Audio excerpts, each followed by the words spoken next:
Yeah. Part 2. Yeah. Vibe beats. Here we go. Tinitigasan na naman ako sa iyong ganda.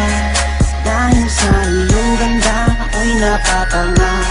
Suso mo na napakalaki parang pakwan. Buti ang iyong katawan at puwet mong malaman. Pwede ka bang maikama pagtapos mo dyan?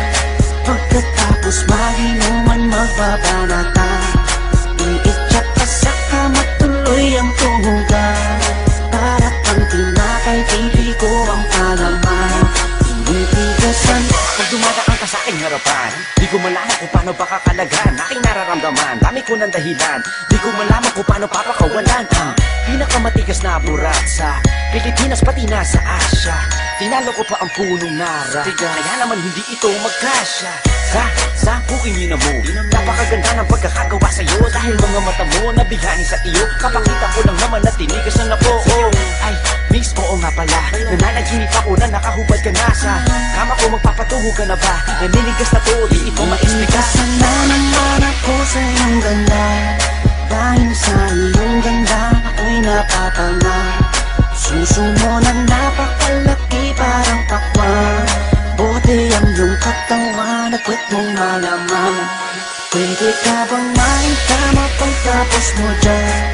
Pagkatapos maginuman magbabanata. Iitsak ka sa kama tuloy ang tuhugan. Para kang tinapay, pipi ko ang palaman. Tinitigasan. Yan ang gusto ko sa Pilipina. Napapadala ako sa mga ngiti niya, sa mga binti niya, napakaputi niya, na parang artista, sana magpatira.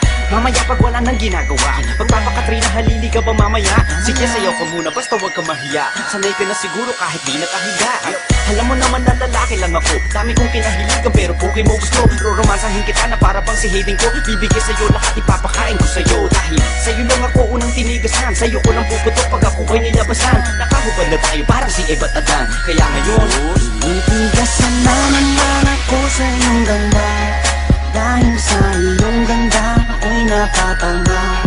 Suso mo na napakalaki parang pakwan. Buti ang iyong katawan at puwet mong malaman. Pwede ka bang maikama pagtapos mo dyan? Pagkatapos maginuman magbabanata.